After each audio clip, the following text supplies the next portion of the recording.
Assalamualaikum warahmatullahi wabarakatuh. Selamat malam semuanya. Selamat malam. Saya dari kelompok 1 akan mempresentasikan hasil diskusi kami mengenai aspek hukum terkait pengadaan barang dan jasa konstruksi.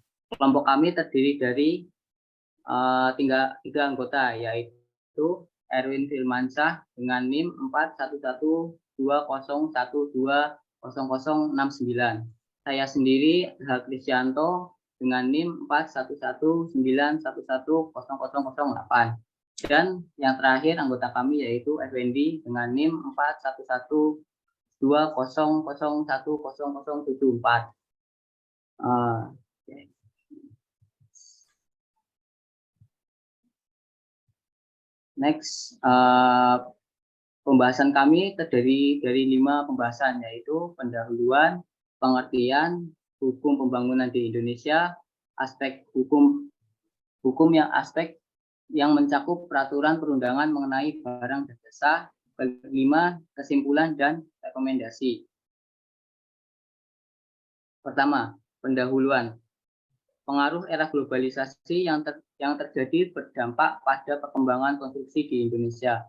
Hal ini dapat dilihat dari semakin banyaknya proyek internasional yang dikerjakan. Pihak internasional memberikan persyaratan untuk proyek-proyek konstruksi yang dilaksanakan untuk menggunakan model konstruksi internasional. Hal ini terjadi karena kontrak internasional dianggap sudah diakui di dunia konstruksi internasional. Di Indonesia sendiri, kontrak konstruksi yang digunakan pada proyek konstruksi mengacu pada diantaranya Undang-Undang Jasa Konstruksi Nomor 18 Tahun 1999, Peraturan Pemerintahan Nomor 70 Tahun 2012, Peraturan Pemerintah Nomor 29 Tahun 2000, Peraturan Presiden Nomor 54 Tahun 2010. Sedangkan untuk jenis model kontrak internasional yang biasa dipakai adalah FIDIC atau Federation International Desk Engineering Council, CTC Joint Contract Tribunal, atau AIA, American Institute of Architects. Selanjutnya, rumusan masalah terdiri dari 4, yaitu apa itu kontrak kerja konstruksi, kedua, apa saja kontrak kerja konstruksi di dunia, ketiga, bagaimana hukum pembangunan di Indonesia, keempat, apa saja aspek yang mencakup peraturan dan perundang-undangan yang terkait dengan pengadaan barang dan jasa. Pengertian. Kerja konstruksi merupakan bagian dari jasa konstruksi yang meliputi pelaku jasa konstruksi, usaha konstruksi, dan kerja konstruksi. Pada pasal UU JK 1 dinyatakan mengenai pengertian dan definisi terkait dengan kerja konstruksi. Jasa konstruksi adalah layanan jasa konsultasi perencanaan pekerjaan konstruksi, layanan jasa pelaksanaan pekerjaan konstruksi, dan layanan jasa konsultasi pengawasan pekerjaan konstruksi. Kontrak kerja konstruksi adalah keseluruhan dokumen yang mengatur hubungan hukum antara pengguna jasa dan penyediaan jasa dalam penyelenggaraan pekerjaan konstruksi.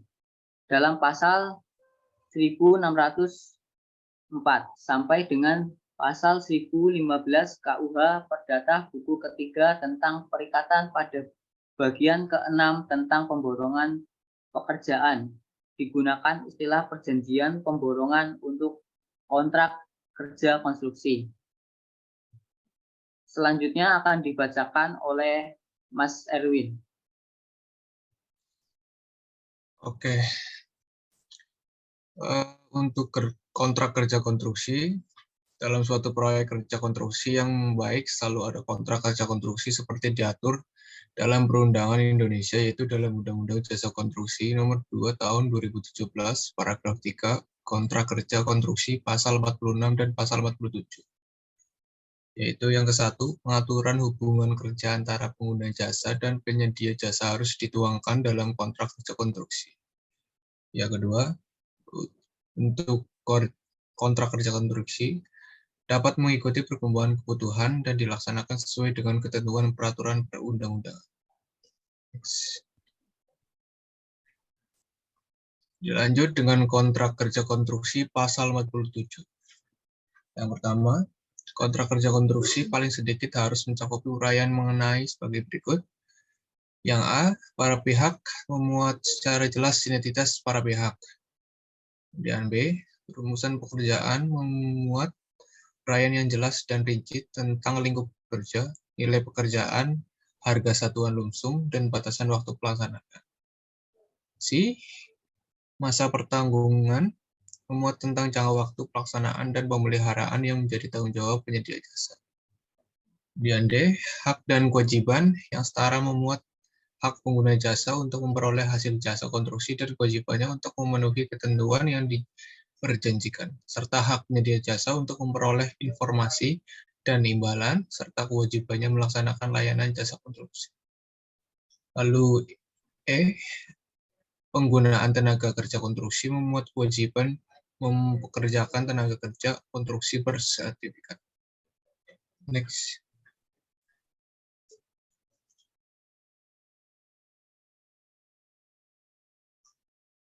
Lanjut untuk kontrak kerja konstruksi di dunia.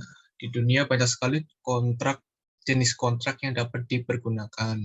Seperti misalnya seperti di bawah ini, yaitu JCT, atau bisa dijelaskan Joint Contract Tribunal yang diprakarsai oleh RIBA, Royal Institute of British Architects, dan NFBTI, National Federation of Building Trades Employers. Lalu NEC, yaitu New Engineering Contract, yang banyak juga dipergunakan di Hong Kong. Kemudian ICC, International Chamber of Commerce, dengan ICC Model Contract. Lalu FIDIC, atau bisa disebut Federasi International des Ingenieurs Council or Federasi Insinyur Konsultan Internasional, dengan Rainbow Series-nya. Lalu AS 4000, Australian Standard General Condition of Contract. Kemudian SIA, Singapore Institute of Architect Condition of Contract. Lanjut PSSC, OC, yaitu Public Sector Standard Condition of Contract oleh pemerintah Singapura. Next. Lanjut aspek yang mencakupi peraturan dan perundangan mengenai barang dan jasa. Itu beberapa aspek yang mencakupi peraturan dan perundangan yang terkait pengadaan barang jasa adalah: 1. Bidang hukum yang berhubungan dengan pengadaan barang dan jasa. 2. Hierarki perundang-undangan.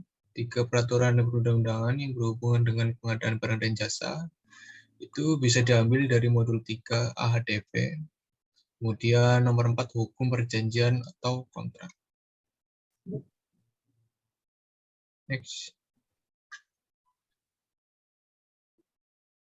Ya, untuk bidang hukum yang berhubungan dengan pengadaan barang dan jasa, yaitu bidang hukum yang secara langsung dan tidak langsung mengatur pelaksanaan pengadaan barang dan jasa, hukum administrasi dengan HAN atau hukum tata usaha negara, mengatur hubungan hukum antara penyedia dan penggunaan pada proses persiapan sampai dengan proses penerbitan surat penetapan penyedia barang dan jasa.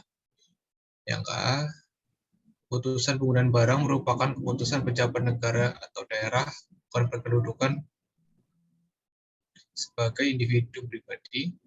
Yang B, ruang lingkup pengaturan bentuk dan tingkah laku pemerintah, hukum kepegawaian, dan peradilan administrasi negara.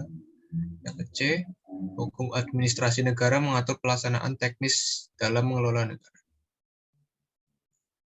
Dan selanjutnya akan dijelaskan oleh Mas Effendi. Silakan, Mas. Ya, hierarki perundang-undangan. Sesuai Undang-Undang Nomor 10 Tahun 2004 tentang pembentukan peraturan perundangan. Hierarki peraturan perundang-undangan mempunyai susunan sebagai berikut. 1. Undang-Undang Dasar 1945 beserta amandemennya. Yang kedua, A. undang-undang. B. Peraturan pemerintah pengganti undang-undang. Yang ketiga, peraturan pemerintah atau PP. Yang keempat, peraturan presiden. Yang kelima, peraturan daerah atau perda. Next. Peraturan jasa konstruksi. Yang pertama, Undang-Undang Nomor 18 Tahun 1999 tentang jasa konstruksi. Yang kedua, ketiga, keempat itu peraturan pemerintah Nomor 28, Nomor 29, Nomor 30 tahun 2000. Yang pertama, yang nomor 28 tentang usaha dan peran masyarakat jasa konstruksi, yang nomor 29 tentang penyelenggaraan jasa konstruksi, yang nomor 30 tentang penyelenggaraan pembinaan jasa konstruksi. Yang kelima, Kepres RI nomor 80 tahun 2003 tentang pedoman pelaksanaan pengadaan barang atau jasa pemerintah berikut perubahannya. Yang keenam, Kepmen Kimpraswil nomor 339 KPTS M 2003 tentang petunjuk pelaksanaan pengadaan jasa konstruksi oleh instansi pemerintah. Yang ketujuh, Surat Edaran Menteri PU nomor 8 SE M 2006 perihal pengadaan jasa konstruksi untuk instansi pemerintah tahun anggaran 2006. Yang kedelapan, Peraturan Menteri PU nomor 50 PRT 1991 tentang perizinan perwakilan perusahaan jasa konstruksi asing. Next. Untuk kesimpulan, yang pertama, di dunia banyak sekali jenis kontrak yang dapat digunakan. Yang kedua, di Indonesia kita memiliki undang-undang, peraturan pemerintah, dan perpres. Tiga, keputusan pengguna barang merupakan keputusan pejabat negara atau daerah. Apabila terjadi sengketa tata usaha negara, pihak yang dirugikan atau penyedia barang atau jasa atau masyarakat akibat dikeluarkan keputusan tata usaha negara apabila tidak ditemukan upaya penyelesaiannya, dapat mengajukan keberatan pada instansi yang mengeluarkan keputusan tersebut.